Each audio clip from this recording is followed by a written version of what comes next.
Hello guys, welcome back to Hindi Sahitya Margdarshan. हम NTA UGC Hindi के तहत इकाई 1 हिंदी भाषा और उसका विकास पढ़ रहे हैं। कल हमने यहाँ तक पढ़ लिया था। उसके आगे हम पढ़ेंगे हिंदी भाषा को भौगोलिक क्षेत्र के आधार पर कितने भागों में बांटा गया है। पर इससे पहले मैं आपको बताना चाहूँगी कि पूरे विश्व की जो भाषा है उनका वर्गीकरण कैसे किया गया। ठीक है, ये लगभग भाषा के विकास के प्रथम चरण में है। पूरे विश्व की जो भाषा है उन्हें दो रूपों में बांटा गया है। पहला है आकृति मूलक और दूसरा है पारिवारिक। आकृति मूलक और पारिवारिक, ठीक है। आकृति मूलक में क्या आता है? जिन जिन भाषाओं में वाक्य एवं पद रचना के आधार पर समानता मिलती है उसे आकृति मूलक कहा गया है। आकृति मूलक का जो विभाजन है वो प्रोफेसर शुलोगन ने दिया है।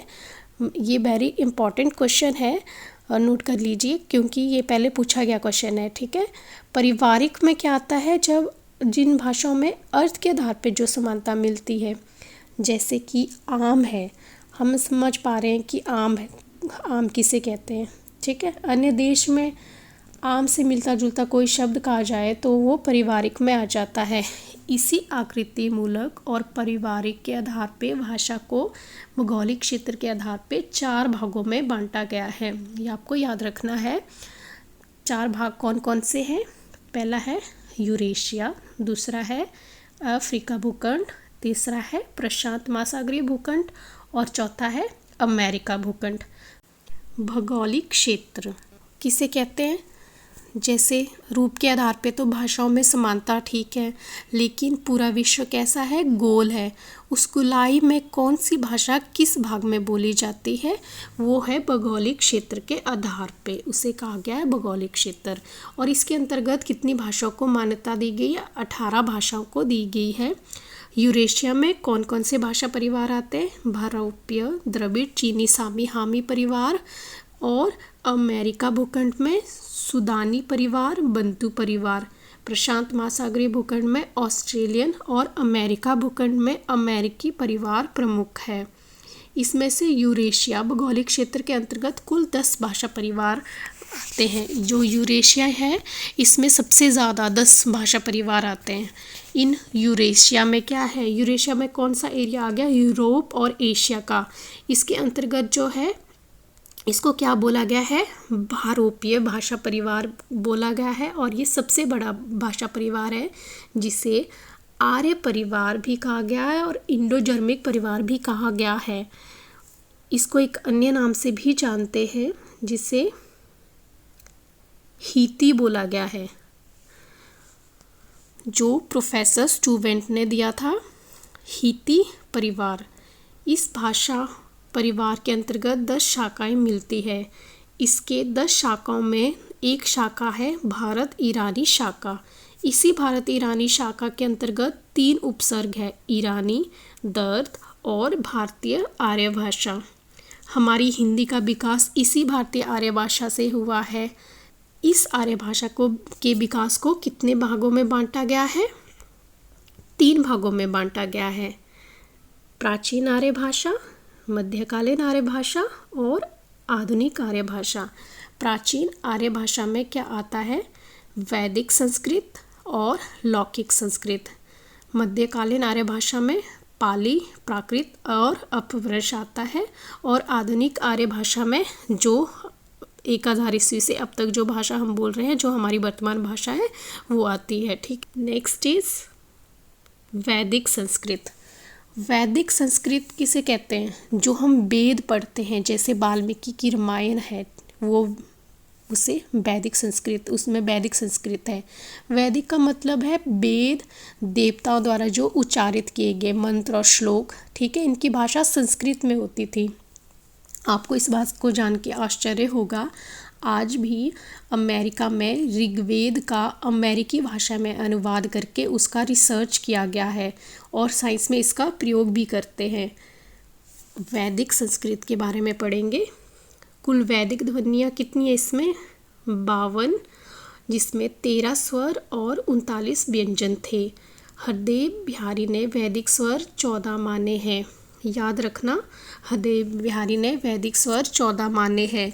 वैदिक संस्कृत में 3 लिंग, पुल्लिंग, स्त्रीलिंग और नपुंसकलिंग आते हैं और 3 वचन थे, एक वचन, द्विवचन और बहुवचन, बाद में द्विवचन का लोप हो गया और 8 विभक्तियाँ थी।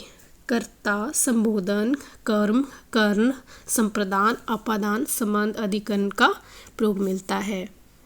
वैदिक संस्कृत को यास्क और पाणिनि ने छांदेश कहा है क्योंकि वेद छंदों में बद्ध थे। वेद किस में बद्ध थे? छंदों में। अब आता है लौकिक संस्कृत। लौकिक संस्कृत की आवश्यकता क्यों पड़ी?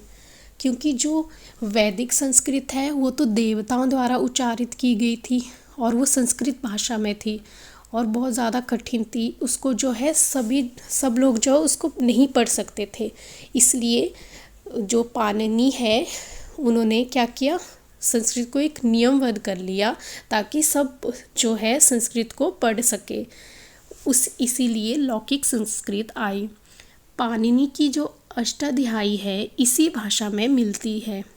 इसमें वैदिक की 52 ध्वनियों की जगह कितनी ध्वनियाँ आ गई? 48। वैदिक में गीतात्मकता, स्वराघात और बलात्मक स्वराघात दोनों थे, किंतु लौकिक संस्कृत में केवल बलात्मक स्वराघात रह गया। गीतात्मकता से क्या अभिप्राय है? जैसे संगीतात्मकता, कोमलकांत पदावली का प्रयोग जिसमें होता है वो हुई गीतात्मकता, जिसमें संगीतात्मकता हो। बलात्मक का अर्थ है बलाघात, मतलब किसी वर्ण या किसी शब्द को बल देकर पढ़ना। जैसे काम है, काम में ज़्यादा बल लग रहा है ना, तो वो चीज़ है बलात्मक स्वराघात। नेक्स्ट इज पाली भाषा। 500 ईस्वी से पहली ईस्वी तक मध्यकालीन आर्य भाषा का युग पाली भाषा के उदय से आरंभ होता है। पाली शब्द की व्युत्पत्ति पल्ली, ग्राम, ग्रामीण भाषा होने के कारण अथवा पाटली, पाटलिपुत्र अर्थात मगध की भाषा होने के कारण हुई है। पाली को पालने वाली अर्थात बौद्ध साहित्य की रक्षा करने वाली भाषा भी कहा गया है। पाली को हम बौद्ध प्राकृत भी कह सकते हैं। प्राकृत से अर्थ है नेचर और प्रकृति से, क्योंकि इसकी सारी साहित्यिक संपत्ति भगवान बुद्ध अथवा उनके शिष्य परंपरा के बौद्ध भिक्षुओं द्वारा दी गई है। जो राजघरानों में राजा जो है उन्होंने जो है राजभाषा का दर्जा संस्कृत को दिया था, लेकिन धीरे धीरे क्या हो गया, पाली को राजसत्ता में जगह मिल गई और पाली भाषा जो है राजभाषा बन गई। उस टाइम प्राचीन काल में पाली भाषा के अध्ययन के प्रमुख आधार जो है वो कौन कौन से हैं? त्रिपिटक, टीका और ऐतिहासिक दीपवंश और महावंश।